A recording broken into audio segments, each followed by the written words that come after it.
എന്താണ് നാച്ചുറോപ്പതി? എന്തുകൊണ്ടാണ് naturopathy choose ചെയ്യേണ്ടത് ഇനി അങ്ങോട്ടേക്ക് ഫ്യൂച്ചറിലോട്ട്? എന്താണ് അതിൻ്റെ ബെനിഫിറ്റ്സ്?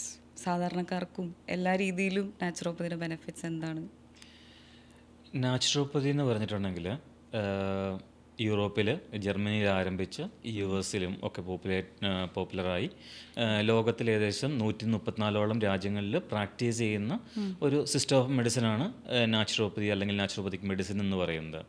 അന്നേരം നാച്ചുറോപ്പതിയുടെ കോർ കൺസെപ്റ്റ് എന്താണെന്ന് ചോദിച്ചിട്ടുണ്ടെങ്കിൽ നമ്മളുടെ ബോഡിക്ക് ഹീൽ ചെയ്യാനായിട്ടുള്ള എബിലിറ്റി ഉണ്ട്. അന്നേരം നാച്ചുറോപ്പതിയിൽ ഇപ്പോൾ നമ്മളുടെ നാട്ടിലെ ഒരു സിനാരിയോയിൽ നാച്ചുറോപ്പതി എന്ന് പറഞ്ഞിട്ടുണ്ടെങ്കിൽ മണ്ണ് തേക്കുക, വെള്ളത്തിൽ കിടക്കുക, അല്ലെങ്കിൽ പട്ടിണിക്ക് ഇടുക, ഇതൊക്കെയാണ് നാച്ചുറോപ്പതി എന്ന് നമ്മുടെ ഒരു കോമൺ ആൾക്കാരുടെ ഒരു കൺസെപ്റ്റ് എന്ന് പറയുന്നത്. പക്ഷേ നാച്ചുറോപ്പതിയുടെ കൺസെപ്റ്റ് ആക്ച്വലി അതല്ല. സോ നാച്ചുറോപ്പതിയുടെ കൺസെപ്റ്റ് എന്താണെന്ന് ചോദിച്ചിട്ടുണ്ടെങ്കിൽ നമ്മളുടെ ബോഡിക്ക് ഹീൽ ചെയ്യാനായിട്ടുള്ള ഒരു എബിലിറ്റി ഉണ്ട്. ആ എബിലിറ്റീനെ ഡിഫറെൻ്റ് ആയിട്ടുള്ള തെറാപ്പീസ് കൊണ്ടും ലൈഫ് സ്റ്റൈൽ മോഡിഫിക്കേഷൻസും കൊണ്ടും അതിനെ എൻഹാൻസ് ചെയ്യുക അല്ലെങ്കിൽ അതിനെ സപ്പോർട്ട് ചെയ്യുക എന്നുള്ളതാണ്.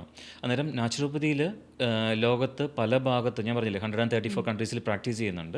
അന്നേരം ഈ ഓരോ കൾച്ചറിനനുസരിച്ച് പലയിടത്തുനിന്നും പല ട്രീറ്റ്മെൻറ്റ്സും അഡോപ്റ്റ് ചെയ്തിട്ടുണ്ട്. ഇപ്പോൾ ഉദാഹരണത്തിൽ ഇന്ത്യനെ സംബന്ധിച്ചിടത്തോളം നാച്ചുറോപ്പതിയിൽ വെജിറ്റേറിയനിസത്തിന് ഭയങ്കര ഇമ്പോർട്ടൻസ് കൊടുക്കുന്നുണ്ട്. പക്ഷേ ബാക്കിയുള്ള രാജ്യങ്ങളിലേക്ക് പോയി കഴിഞ്ഞിട്ടുണ്ടെങ്കിൽ വെജിറ്റേറിയനിസത്തിന് അങ്ങനെ ഇമ്പോർട്ടൻസ് ഒന്നും ഇല്ല.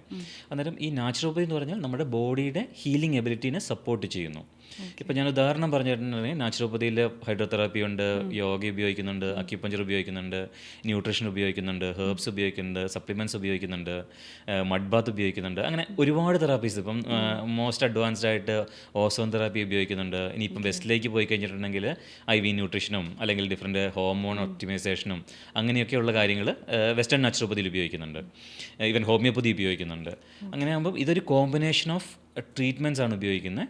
പക്ഷേ നമ്മൾ സെലക്ട് ചെയ്യുന്നത് എങ്ങനെയാണെന്ന് ചോദിച്ചിട്ടുണ്ടെങ്കിൽ ഒരു കണ്ടീഷന് ആ ബോഡിയുടെ ഹീലിങ്ങിനെ എങ്ങനെ ഒപ്റ്റിമൈസ് ചെയ്യാമെന്ന് നമ്മൾ നോക്കിയിട്ട് അതിനനുസരിച്ചാണ് നമ്മൾ ഡിഫറെൻ്റ് ആയിട്ടുള്ള തെറാപ്പീസ് നമ്മൾ സെലക്ട് ചെയ്യുന്നത്. സോ അതാണ് ഒരു നാച്ചുറോപ്പതിയുടെ കൺസെപ്റ്റ്. Body heels itself. അതിനുള്ള ഒരു സപ്പോർട്ട് നമ്മൾ ഒരു ഫിസിഷ്യൻ കൊടുക്കുക എന്നുള്ളതാണ് കോർ കൺസെപ്റ്റ് എന്ന് പറയുന്നത്.